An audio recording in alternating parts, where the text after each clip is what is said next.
hoy ya, como dijo Andrés, estamos realmente con la última fiesta, nuestro ciclo anual, y todos los santos.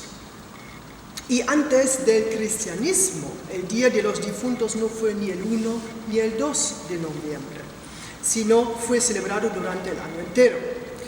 Y los romanos, empezamos con los romanos, rememoraban, por ejemplo, el 21 y el 22 de febrero, sus muertos, a sus difuntos, y se reunieron para visitar las tumbas del 21 de febrero y ofrecían un banquete a sus difuntos el 22.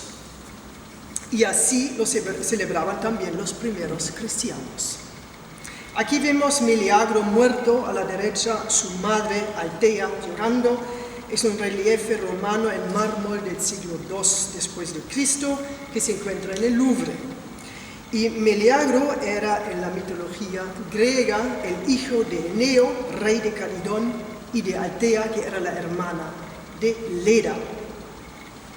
En el año 998, el monje benedictino San Odilon, el quinto abad de Cluny, estableció la oración por los difuntos entre todos los monasterios de su congregación, y esto fue el día 2 de noviembre, la fecha de conmemoración de los fieles difuntos para orar por las almas de los fallecidos.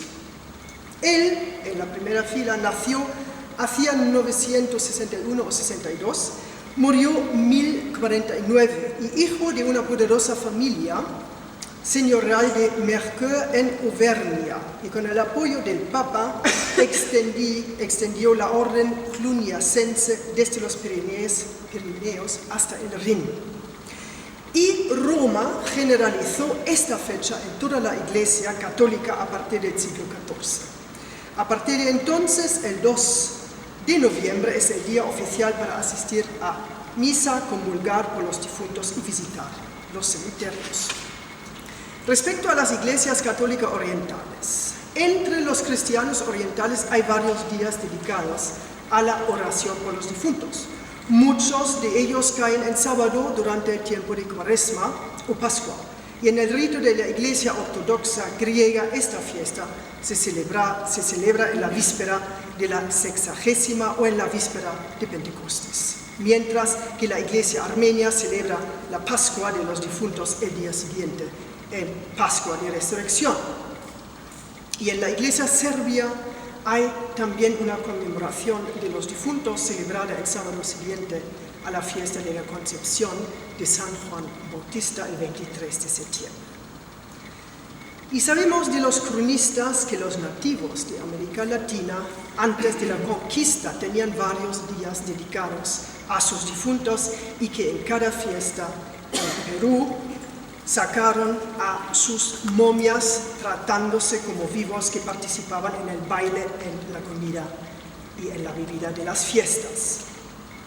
Esta imagen es del indígena cronista Guaman Poma de Ayala, que vivió entre el siglo XVI y XVII.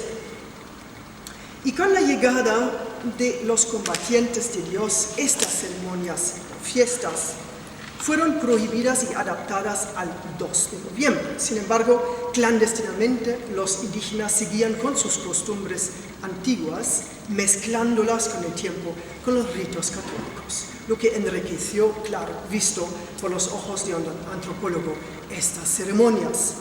¿Ustedes saben de esta imagen de dónde es? Es de un códice mexicano. Es un extracto. Vemos franciscanos y presenciamos un bautismo. Es del Codex Azcatitlán. Bueno, de todos modos, en general, fue mal visto por los frailes y la mayoría intentaban eliminar estas costumbres antiguas.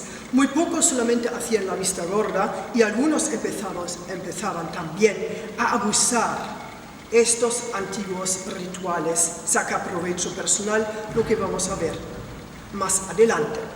Otra vez una imagen del indígena comunista Guaman Poma de Ayala.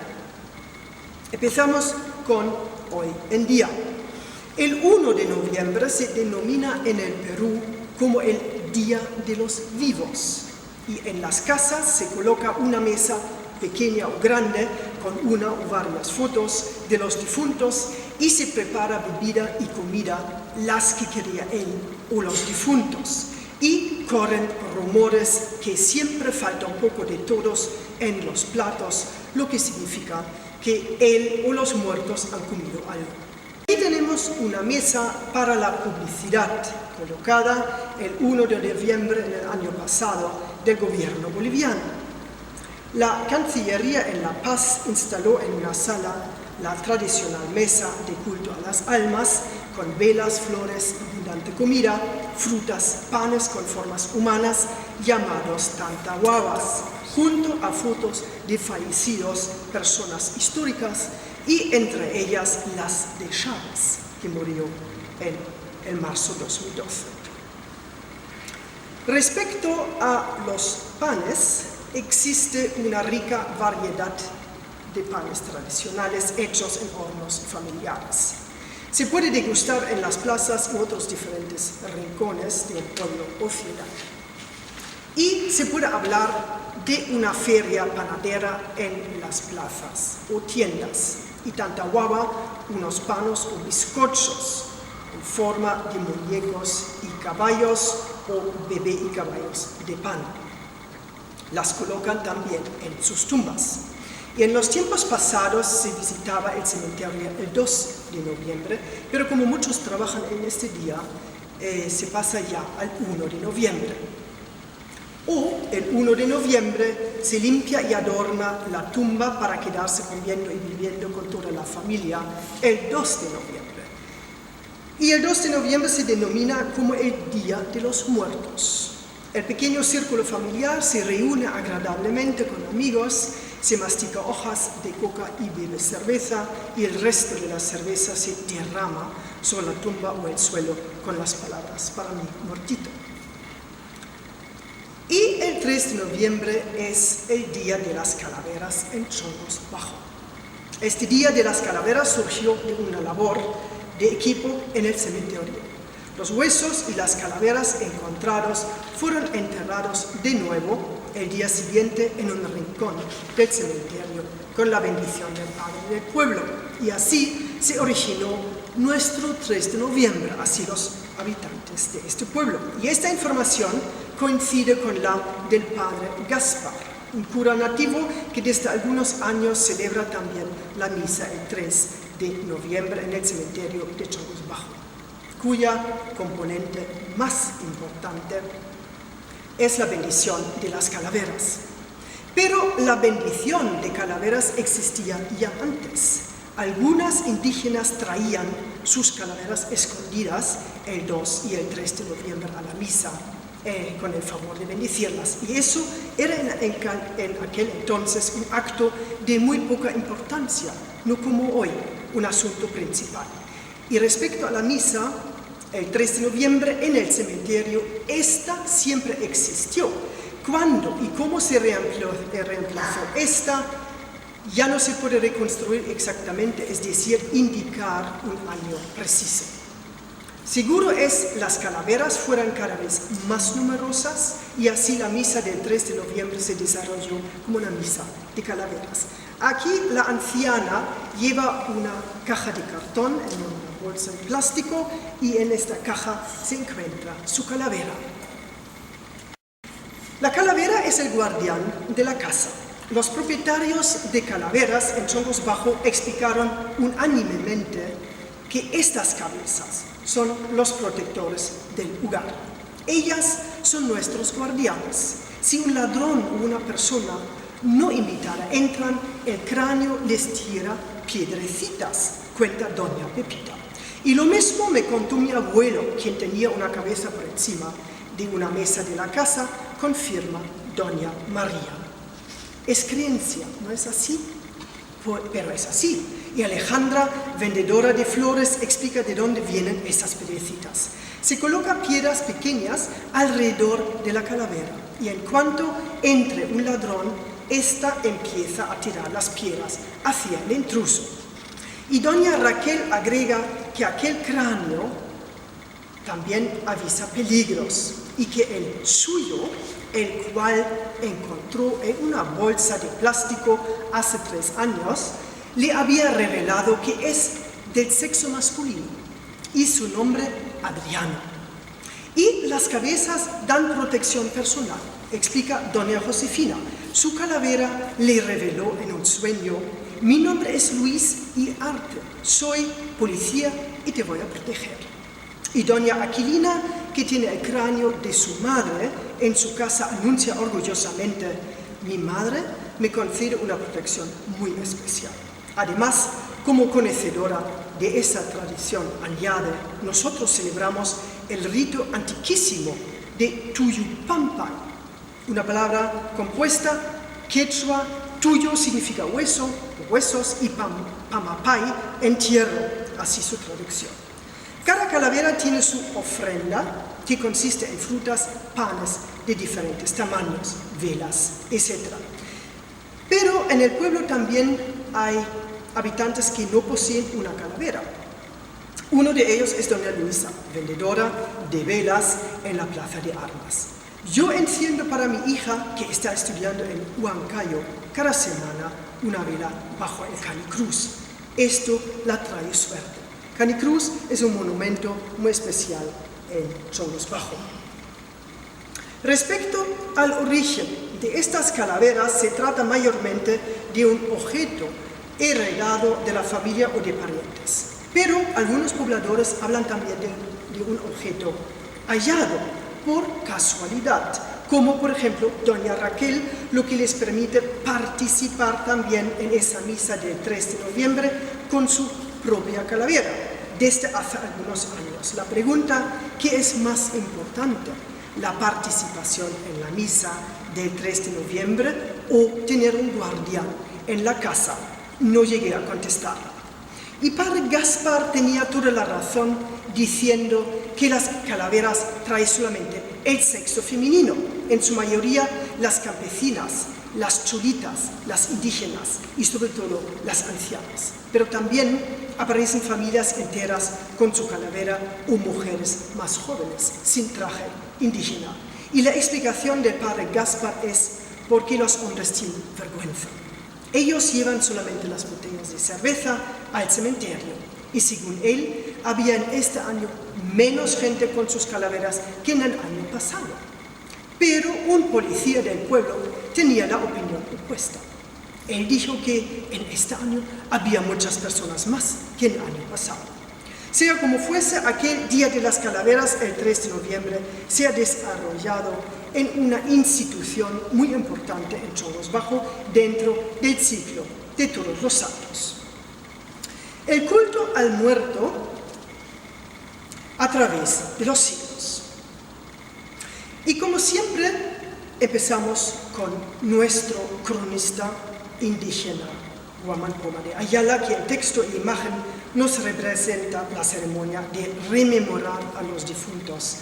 En la nueva crónica de Ayala leemos que noviembre, mes de llevar difuntos. Este mes fue el mes de los difuntos, es la fiesta de los difuntos. En este mes sacan los difuntos de sus bóvedas, que llaman cucuyo, y le dan de comer y de beber, y le visten de sus vestidos ricos y le ponen plumas en la cabeza, y cantan y danzan con ellos. Y le ponen en unas andas y andan con ellas en casa, y por las calles y por la plaza, y después tornan a Metella en sus pucuyos, dándole sus comidas y vaguilla al principal de plata y de oro y al pobre de barro. Y le dan sus carneros y ropa y lo entierra con ellas y gasta en esta fiesta muy mucho. En el manuscrito anónimo Ritos y Tradiciones de Huarochirí, este pueblo se encuentra en el departamento de Lima, más o menos aquí. Esa es la provincia de Huarochirí. Este documento fue escrito en quechua y fines del siglo XVI o a principios del siglo XVII. Leemos en el capítulo 28, sin duda, porque se acordaban de estos ritos los hombres que todavía no se habían vuelto buenos cristianos. Decían a propósito de la fiesta de todos los santos que los guaracochas también ofrecían comida de la misma manera que ellos solían hacer a sus cadáveres y a sus huesos. Y así antiguamente llevaban toda clase de comida, toda ella cocida a punto, diciendo: vamos a la iglesia, demos a comer a nuestros muertos. Y ahora en Huarochirí o en Quinti, en la época de todos los santos, suelen decir: vamos a la iglesia a colocar solo comida caliente para nuestros muertos. Cocinan papas así como charqui, muy bien sazonado con ají, como si usted estuviera destinado a ser comido por seres humanos, y dejan allí estas ofrendas junto con cancha y carne cocida y también un cantarillo de chicha por persona. Y cuando dejan estas cosas será porque creen que si las identifican por medio de alguna señal que permita a los muertos reconocer las ofrendas que les son destinadas, estos las comerán. Y es por eso que colocan en la iglesia toda clase de comida, toda bien caliente. Arriaga anota detalles similares en la extirpación de la idolatría del Perú, escrita a principios del siglo XVII. Échanles muy disimuladamente chicha en la sepultura para que beban, y muy al descubierto ponen, cuando les hacen las honras, comidas cocidas y asadas sobre la sepultura para que coman, y así está prohibido que en los todos santos no pongan nada de esto en las sepulturas. Y Acosta Rodríguez, historiador, que escribió un estudio biográfico sobre el fray Francisco de Ávila de 1979, nos revela: merece destacarse por el doble alcance económico e ideológico de la práctica que un fraile llamado Ávila permitía, y hasta lo efectuaba llamando a los indios nominalmente que el día de todos los santos acudieran a sus malquis a depositar dinero y productos sobre ellos que él mismo tasaba y después recogía. Y este rito estaba expresamente prohibido por el Tercer Concilio porque facilitaba que los indios conservasen su religión. Sin embargo, ante las ganancias tan fáciles que se obtenían con ello, no solo Ávila, sino otros curas lo admitían y estimulaban. Al cementerio de Unmuto. Tenemos el 1 de noviembre y es el cementerio, este pueblo anteriormente independiente, que ahora cuenta como un barrio más de Huancayo. Aquí vemos un poco la distancia, Lima, Huancayo. Y hay mucha actividad en este día. Antes de entrar al cementerio se pasa por estas especialidades que se encuentran allá los primeros 3 días de noviembre. Es la preparación a la parrilla de cerdos en su tamaño entero, y también encontramos un sinfín de restaurantes ambulantes. En el cementerio mismo las actividades son: las cruces se pintan de nuevo,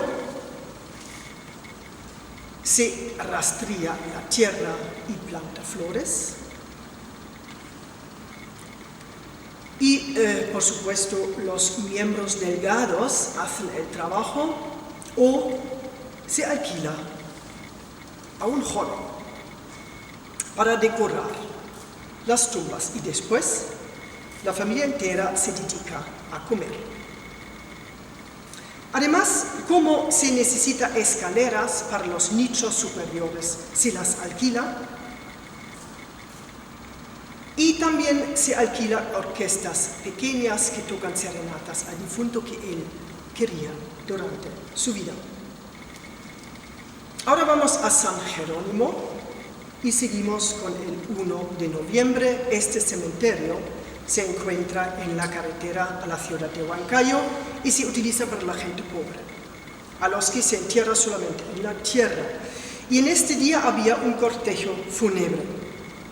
Y vamos a ver aquí que no se trata de un niño difunto, sino que es costumbre en Huancayo enterrar a los muertos en ataúdes de color blanco. Pero también hay otras imágenes en este cementerio, la abuela con sus nietos. Y el próximo día, el 2 de noviembre, vamos ahora a Tinari. En este día el cementerio es el punto central del lugar, se saluda, se brinda intensamente con los difuntos y por supuesto con cerveza también, se distribuye hojas de coca que también juegan un rol importante en estos días, sobre todo en los Andes, y Padre Aníbal recorre en estos días un pueblo tras otro para celebrar misas. Y en este pueblo, que dista solo algunos kilómetros de Chongos Bajo, él celebra 2 misas para los difuntos. La primera es para el pueblo en general y la segunda para una familia en especial que la paga para que Padre Aníbal la celebre en una tumba particular. Y el 3 de noviembre nos encontramos en Chongos Bajo. Alrededor de las 10:15 me encuentro en el cementerio de Chongos Bajo, donde también el 3 de noviembre se limpian y adornan las tumbas con flores frescas. Alrededor de las 11 menos cuarto me voy a la entrada principal del cementerio. Algunas indígenas ancianas están sentadas allí con un bulto. Ellas extienden algunas flores, velas, frutas, patatas y pan casero por encima de una tela. No veo ninguna calavera. Alrededor de las 11, a una distancia visible, se monta una mesa que se va a utilizar como la mesa de misa. Poco después aparece Padre Gaspar con sus asistentes y súbitamente aparecen en 2 filas cerradas, sin hacer ruido, las indígenas. En su mayoría se trata de ancianas campesinas que tienen por encima de sus telas flores, frutas, velas, diferentes tamaños de panes hechas en casa y cráneos. Actúan aquí como en cualquier otro sitio de las calles donde suelen extender sus mercancías. Hoy tienen extendidas calaveras y ofrendas, productos del campo, cosas que el difunto prefería en su vida y los cuales se donan a la parroquia después de la misa. Aquí tenemos el pan en diferentes tamaños, aquí las frutas y la calavera. Algunas no tienen una sola calavera, sino 3 o más. Y para decirlo exactamente, una parte de estas cabezas consiste solamente en el cráneo con los agujeros de los ojos y hueso nasal. Pero para que no tengan frío, llevan gorros de lana. Y estas calaveras se conocen también con los nombres Francisco, Panchito, Abilino. Algunas calaveras llevan torundas de algodón en sus agujeros de ojos, lo que es una cuestión de gusto del dueño. Importantes son las ofrendas, como aquí vemos las patatas y las frutas, las que más tarde, como ya dije, se donan a la parroquia. El ambiente es muy natural, así como se suele hacer. Quien llama la atención soy yo, alta y rubia. Y Padre Gaspar, nacido en este pueblo, celebra la misa en esta manera como es típico en estos lugares. Las cabezas las integra en su sermón como reliquias y restos mortales visibles de los difuntos que han llegado a ocupar su espacio entre los vivos y que les tiene en gran estima y que son reconocidos como protectores de la casa. Y lo que es de subrayar, se trata de calaveras, no de cualquier hueso. Es una misa normal que tiene lugar en el cementerio al aire libre, una misa que pertenece al ciclo de Todos los Santos y que termina con la bendición de las calaveras y de sus propietarios. El pueblo de Chongos Bajo tiene 3.000 habitantes.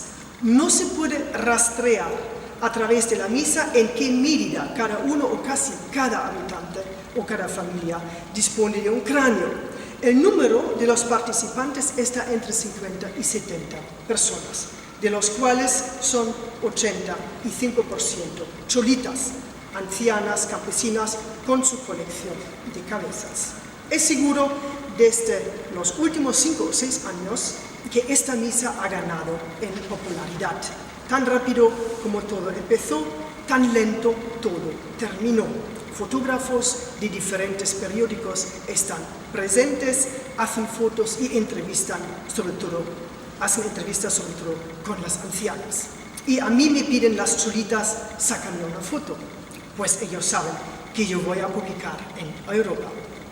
Lentamente se vuelve a empaquetar las cabezas en bultos de tela o cajas de cartón. Y mientras tanto se toma tragos, aguardiente, cerveza o Coca-Cola y alrededor de la 1 el cementerio queda vacío. La historia natural y moral de Indias, también siglo XVI, Joseph de Acosta anota lo siguiente: hay otra costumbre mucho más común y general en todas las Indias de poner comida y bebida a los difuntos sobre sus sepulturas y cuevas y creer que con aquello se sustenta. Y para este efecto de darle de comer y beber, hoy día muchos indios infieles desentierran secretamente sus difuntos de las iglesias y cementerios y los entierran en cerros o quebradas o en sus propias casas. Usan también ponerles plata en la boca, en las manos, en los senos y vestirles ropas nuevas y provechosas o dobladas debajo de la mortaja. Y creen que las ánimas de sus difuntos andan vagando y que sienten frío y hambre y sed y necesitan trabajo. Y por eso hacen sus aniversarios llevándoles comida, bebida, ropa y hasta dinero. Y en la extirpación de la idolatría del Perú, Arriaga nos cuenta, en medio de los edificios y fortaleza del pueblo antiguo, de donde llevaron al visitador una huaca que estaba en la superficie de la tierra, que dicen era Huayna Yurak, hijo de Apu Yurak, que dijeron al dicho visitador que había quemado Fray Francisco. Mas a mí me dijeron que se había convertido en halcón, luego que tuvo hijos y que este halcón estaba en el dicho lugar, donde mandé cavar, y a un estado se halló un depósito a modo de bóveda, un halcón de piedra sobre una planchilla de plata rodeado de muchas conopas, dioses lares que protegen el lugar, que tenía la huaca por criados, tenía muchos sacrificios y una trompeta. Aquí cerca estaban 4 cuerpos enteros y secos con mucha plumería, y venidos ricos, aunque consumidos con el tiempo, dice que son hijos de esta huaca y progenitores de todos los de esta yu, de esta comunidad, y así los adoraban y consultaban en todas sus necesidades. Y estos difuntos son mucho más perjudiciales que las huacas, porque a estas es su adoración de año en año, pero a estos muertos todos los días. Huaca es un nombre de muchas significaciones, como ídolo, cosa sagrada, templo, sepulcro, cosa extraña. Pero la huaca aquí mencionada se refiere al progenitor de una línea, de una familia, de un pueblo.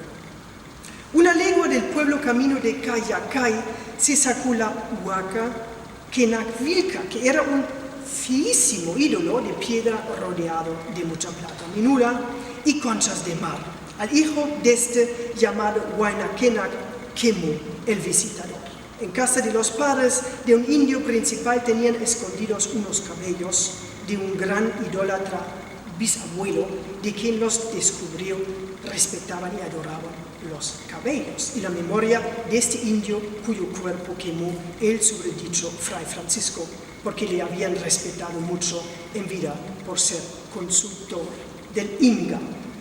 Y en las constituciones de la extirpación de la idolatría del Perú de Arriaga leemos ítem que aquí adelante los indios de este pueblo nos pondrán sobre las sepulturas de los difuntos cosa alguna cocida ni asada, por cuanto es común error de los indios y hasta hoy están en él que las almas de los difuntos comen y beben. Y el cura de este pueblo tendrá muy particular cuidado de que las puertas de las iglesias tengan buenas llaves guarda y custodia, y que tenga las dichas llaves persona de confianza, por cuanto la experiencia ha enseñado que suelen desenterrar los cuerpos cristianos de las iglesias y llevarlos a sus sepulcros de sus progenitores gentiles, y el que quebrantará esta constitución se procederá contra él como contra relapso en la idolatría. Y mientras Arriaga y cura estuvieron catequizando y predicando en un pueblo llamado Colquilloc, los habitantes los llevaron a la otra banda del pueblo, donde estaba una cueva muy grande, y en ella muchos difuntos gentiles, y entre ellos 3 cuerpos de gigantes de disformes cabezas. Estos son los progenitores de todos los de este pueblo, a quienes adoraban y tenían había muchos rastros de sacrificios.